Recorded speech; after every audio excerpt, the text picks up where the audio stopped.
This is Dan, and we are Gurriers. Hello, hello, hello. Good afternoon. From the writing and recording, I think it was like songs that we just had over space of 3 years Yeah. that we just like had so much time because of COVID to kind of work at and like tinker at and stuff and make it into the songs we wanted to. Never really had the idea of making an album Mm. until one day we did, and I think that was kind of it. It became like It became really obvious became all of a sudden. a necessity to just make an album. We didn't want to do like an EP or like loads of singles and just have them kind of like left on Spotify to Mm. be kind of listened to and not any physical format. So yeah, we wanted to make a physical format for the selfishness of it. Yeah, I think we got to a stage where we had enough songs that you know it just was the logical thing as opposed to having to make a really difficult choice to kind of whittle it down into an EP, like a 4 or 5 track EP or whatever. And I think once we made that decision, I think our whole thought process around it started to change. Like it wasn't just a case of getting it together quickly and getting it out there. It was really pull apart the songs and dissect them and try and make them into more kind of fully formed. And I think a lot of that happened in the studio. We recorded the album in the Nave in Leeds with the guy called Alex Greaves. Alex. Yeah, amazing producer. They're just like the working relationship we have with him is so he's a good skin as well, obviously. Like, but the working relationship we have with him is so good because he really gets the sound and he's really into it as well. So it helped having someone that was really honest with you in the room in terms of dissecting the whole thing and being able to critically analyze things and change it as it went on. But yeah, the whole process was amazing with him, and I think doing the album as opposed to an EP or two is probably the best decision we've ever made as a band. Yeah, Yeah, definitely. those shows are interesting because I think there is like a crossover between our sound and inhalers somewhat, but it's not necessarily really obvious, if you know what I mean. But when you're standing in front of a packed room, and that's kind of the thing with the inhaler crowd, like they get down early, like you show up at the venue, there'll be people camped outside and stuff. So it's always busy rooms, like so you have to come out with confidence and kind of you know control the whole thing from the start, like or else it can get away from you. Yeah, no, that yeah. When we did it, when we got the offer, we obviously wanted to jump on it, and we were kind of, I guess, walking into like uncharted territories of something that we haven't done before in vastness of the size of the venues Yeah, and the kind of crowd that we were going to play in front of. And yeah, it couldn't have went any better. It was genuinely kind of terrifying to think about at the start because it could have went completely the opposite yeah, way. We could have been booed. We yeah. probably were booed. I can't hear We anyway, so probably it's fine. were, yeah. But I think um the confidence. I think just from even having a few kind of conversations with the inhaler lads at the very start of the tour, it just kind of gave you the confidence that you know they were confident it would work. They were confident that it was a good fit, and Yeah, that I don't know if you thought much of that, but I remember having a conversation with Ryan one of the days, and he was like this, like after 2 or 3 days in, and he was just like, "This is amazing!" Like, and it kind of gave me the impression that like this is actually a really really nice balance to the yeah, whole like the flow of the whole gig. Like, it just yeah, worked. And I think sometimes you just gotta kind of, you know, take the risks and hope yeah. that they stick to the wall if you throw them hard Yeah, enough. 100%. And I think the approach to those gigs is kind of similar to sometimes when you're doing like industry showcasey kind of festivals. Like we were out in America there for South by Southwest and all the festivals you've done before. You've only got a half an hour, 40 minutes to grab people's attention. So Scares them. you can't scare it around the edges with that sort of thing. No, no. Yeah. That's Mr. Dan here, Hello. lyricist number one. Yeah, no, like I always had the idea and the theme, and I do mostly write most of the lyrics, but there's always every now and again A little bit of refinement there's a, occasionally. some refinement, yeah, and some one-liners that just are so stupid and good If that you they have to fit them in, have to yeah, fit them in, yeah, because we have so many stupid inside jokes that we make up over the years knowing each other. If you hear some, you have to fit them in.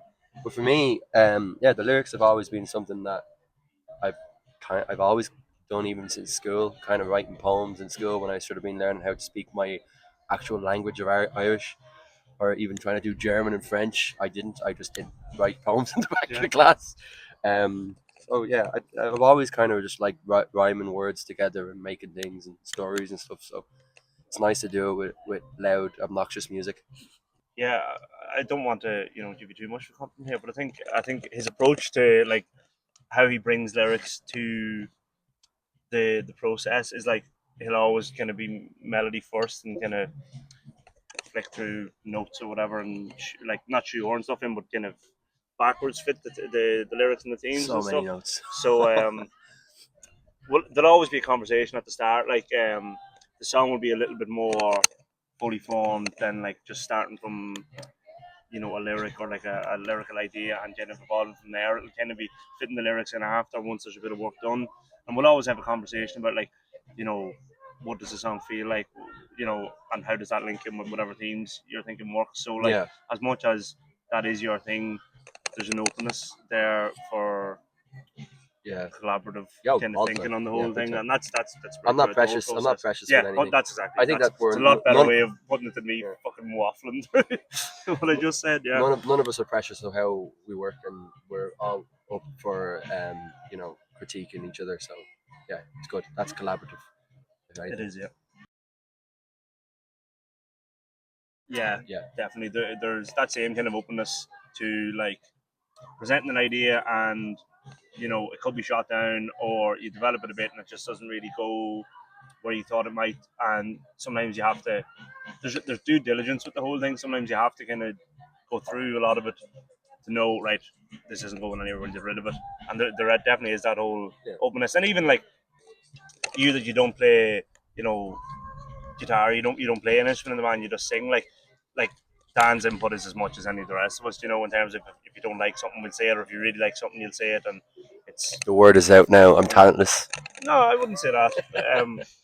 But nobody's heard you playing guitar, so like we have, but yeah, yeah, there definitely is that kind of you know the way we approach things is without ego or anything. Yeah, Yeah. I think we said at the very very start when we first started the band that there was a rule that if you wrote Oh, us, bell top. oh, great tune. It's an If you absolute if you tune. if you ever write a song, it's in the room. It's not your song anymore. It's ready to be critiqued. So there's always that kind of feeling that if you bring a song to the band, make sure to realize that it might get slated, if you Yeah. will. Good question. Um, I think Des Goblin had a very Yeah, different demo. Alex did an amazing job with Des Goblin because we spent so long with it. We spent because so many different it's like such a mixes. unique Yeah, song. it's one of those songs that we took so Mm. long to like work on. I think we had like 8 or 9 mixes, Yeah, and maybe that's why people like it so much because yeah, we spent it's so long on it. properly, it's refined. It's Yeah, definitely refined. We just it was one of those songs that when we wrote it, we were like, are we okay writing this? yeah, Is this something we can release? Is this actually going to do well? yeah. But yeah, I think That it definitely worked developed well. loads. I think the chorus for Dipping Out took ages, like, and Yeah, it's so simple. There's like yeah, an offbeat thing and whatever, and it's it's nearly too conventional that we tried to like yeah. not do that. It is a Yeah, good, it is a good question because like one of those things that you didn't think about before. It's like the whole importance of having a producer compared to like when you're working as the five same people who know the songs inside out. You get someone else who's so completely the outside perspective is outside of it to yeah, bring their own perspective into it is really interesting. And I think Alex again brought the kind of elevation that we needed for those kind of songs.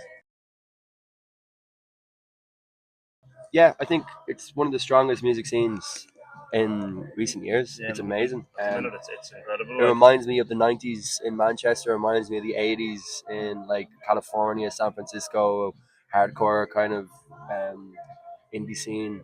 All of it's amazing. There's so many amazing bands that if you took those bands and put them into the '90s or the 1980s, it we'd still be reading stands books up. about them. Yeah, You know what I mean? It's one of those type of things that like it's kind of weird and annoying that you go to a gig and you see a band playing and their songs are so good yeah, that you're like, this should be huge. It yeah. would be huge in the '90s. These bands just don't have the opportunity because there's no infrastructure. There's no really big opportunities for bands anymore in general. It's Very such a tough. it's so Not that hard. not that it was ever easy, but I think Never it's easy, but yeah, particularly but tougher it's the now. whole Yeah, thing now with like Spotify and everything. It makes like the 1% of bands to get there even more small of a percentage. yeah. And the most annoying thing is there's probably the best music being made now, which just isn't the same kind of interest. But as we look at Ireland in general, there's so many great bands doing stuff. There's one called Delivery Service from Dublin that I'm Yeah, really into at the moment, and they're like 1990s kind of Riot Girl esque that's grunge. class. It's really really good.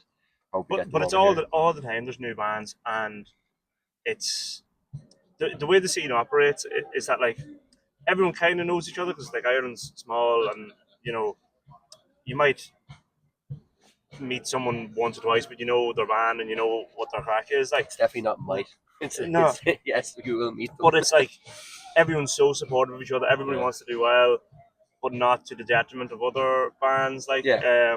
I think everyone's so supportive of each other, and I think Unless they're not supportive in their own homes, you know. yeah, but I think Fuck those guys. yeah, I think by and large the whole thing's very like lots of camaraderie. That's a big Yeah, word. well, it is. Yeah, but Um, it's good. It's a whole thing of seeing like bands like Fontaines and Gilliban doing so well. it makes the whole thing tangible, And doesn't yeah, it it? makes it tangible Yeah, for sure. And it makes it so much more like, oh, not that what they did is easy, but it's like, oh, I'm going to pick up a guitar and make weird sounds on a yeah. pedalboard. But even like above playing level, like above like the musicians, like guys like the likes of Trev. So Trev manages Fontaines and has done from day one. He recently retired from running the Workman's Club. It's like a amazing like alternative venue like in Dublin. It's probably the best like alternative venue in Ireland. Like he's been so supportive of so many bands from so early on, like and really giving them the push. Like he's been great with us. He's Yeah. just kind of in my mind because he He, just kind of recently left yeah, Workman's and stuff. Like, he but only said to me what this week that I think you were there as well, that he was basically saying that he just wants to see Irish bands do well. yeah, And that's just such a like nice, innocent thing to say and simple, you know? yeah. But Because, he's really giving lots of bands their yeah, opportunities at those kind oh, of like big time. bank holiday gigs and workmans and stuff. But even that's just kind of another way of emphasizing like Yeah, how strong the community is within the scene in Ireland. Like there's it's so not many just the good people, bands; yeah. it's the entire kind of infrastructure that's there. Like you meet other people Yeah, that manage other bands and stuff. when I talk about the infrastructure, I think it's more the government side to it, where the government is closing down clubs and bars like Yeah, left, right, and centre, and not giving into the creative yeah, arts in Ireland. When there is people who are doing grassroots work and trying to build something with no government help at all, yeah. And whenever you and talk to the yeah, likes of like we've been very lucky to have been supported by like Culture Ireland and music from Ireland and that kind of thing. Like whenever you speak to the people in those offices, you really get the sense of pride in terms of the work that they do and how passionate they are about it, but also the frustration that yeah, there's so much more they could do that they're just not able to because of resources and lack of yeah, ambition. I, I, I think it's good. I think anyone that is like critical of TikTok is probably just a bit like of a skeptic in general. I think like TikTok has allowed music from like artists who are just at the start of their career and just starting out to like blow up massively. And that's not to say that there's like a sustainable career within that, but like mm, often the thing is like getting your music out to people is often the hardest thing and reaching big audiences. Like, yeah, and I think TikTok, like as much as the trope is like it's so hard to quantify why did this song blow up and not this other one.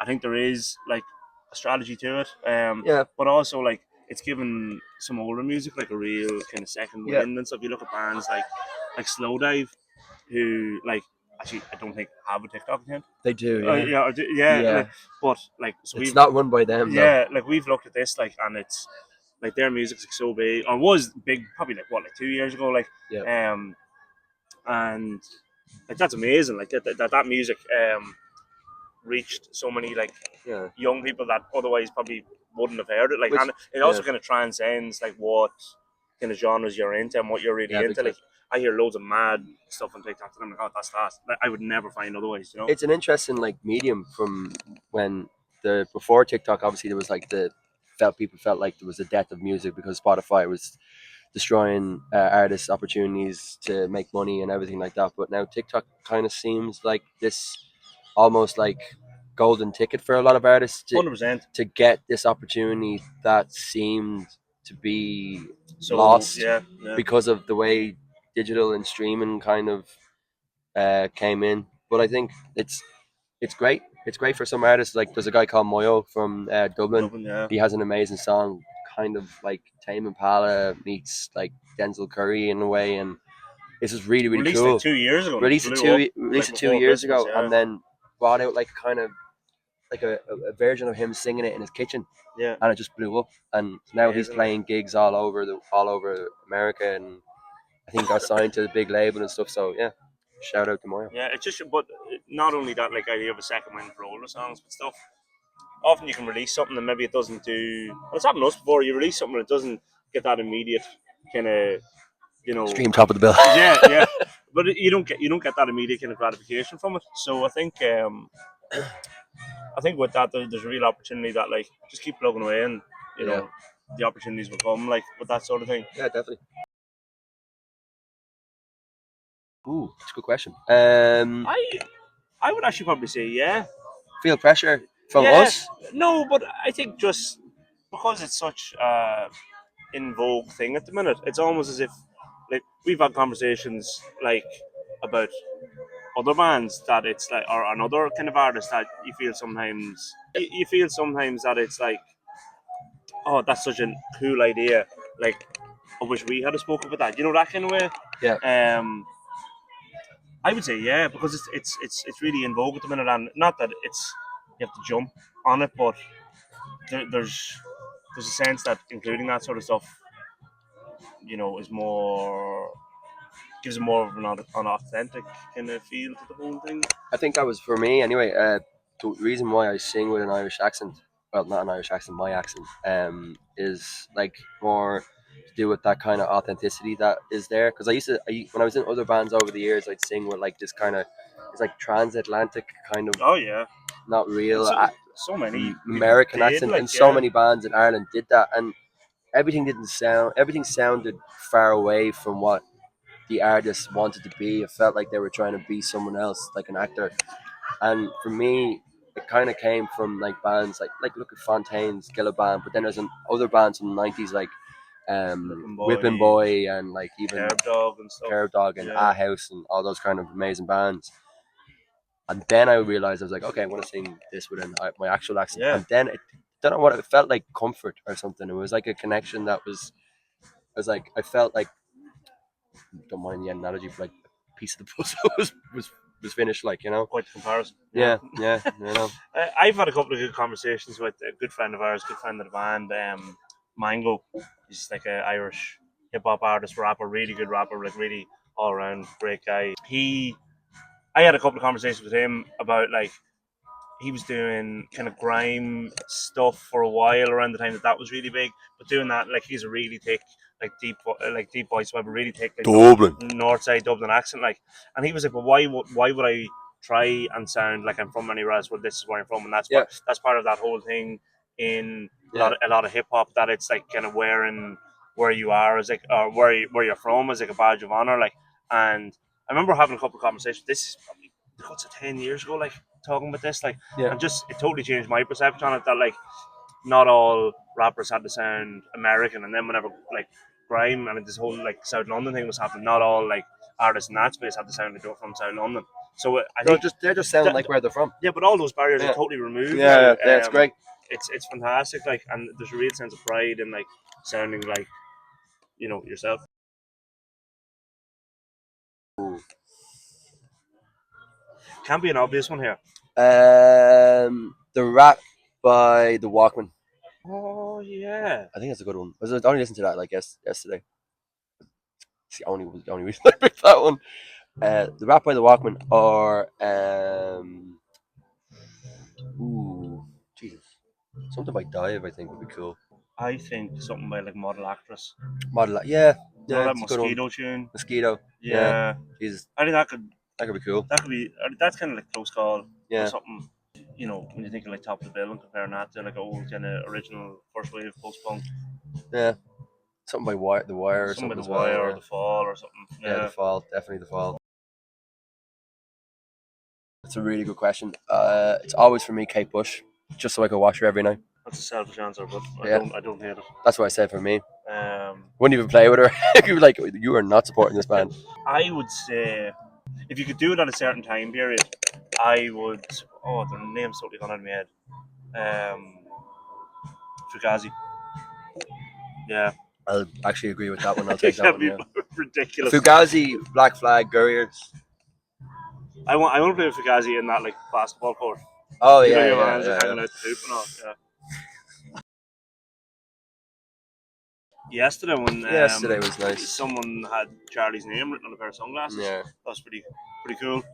Um, No, she was lovely. no, Yeah, it's just in general. Past while since the Inhaler shows, people have come up and stuff and wants to talk. And I was actually was yesterday. Someone was trying to take a photo and they asked me to take a photo because they couldn't get the angle. And you get nervous if you meet people and don't be getting nervous about us. Jesus, we're a bunch of blokes. yeah, But I remember when I was young and I used to go to bands and I'd meet an artist who is probably scrimping and saving themselves, and you meet them and your hands shaking while you're trying to take the photo, and you're shaking trying to talk to them. And I thought for me, I was like, yeah, it's probably a selfish answer, but yeah, no, it made me reminisce about when yeah. I was a kid and like how interacting with someone who you know is such a big part of your life is really important, and I think that's kind of cool to see that as well. I think it's cool. Like, there's like a diehard kind of cohort of people that are at like all our gigs, and we always Yeah, kind of chat to them. And Natasha, Sharon, yeah, Lindsay. I suppose maybe whenever you chat to people like that, like you don't think of like the how you know cool the interaction is for Yeah, them because you see them all the time. But I think like they're so supportive and so like yeah, dedicated, like, and they're yeah. amazing We're people. just Like, their mates now. but it's like whenever you meet people that are like, oh, I saw you here and I've come back and seen you again and use a class, whatever, and you just really get a sense of the enthusiasm, Yeah, it's nice. from them. I think it's really cool. But yes, that was nice. When we were leaving the venue, there was a few people. We were going for a bit of food, like, after sound check. There was a few people like kind of hanging about drinking and stuff, and took a few photos. And that it was nice. It was really cool. Yeah, Yeah, I think especially in the last couple of months, like post inhaler, you definitely get the sense that like there's a lot of people that are like, this is unbelievable, which is cool to see. Slane. Slane. Yeah, Oh, that's a good one. yeah. I think Vicar Street was mine. Nah, Slane Castle, man. Slane Castle is, but like, I, are you headlining or are I you wouldn't, supporting? I wouldn't care if we were on at like 9 o'clock in the morning and there was nobody there. My ma'd be there. My dad probably wouldn't. Well, maybe he would. But it holds about what? Probably about cuts of 100,000. I've been there a couple of times. Yeah, I saw Kings of Leon there. They were shite. I've never seen anything really good there. So I'd love to go and do a good show. I saw like Metallica there. I saw Guns N' Roses there.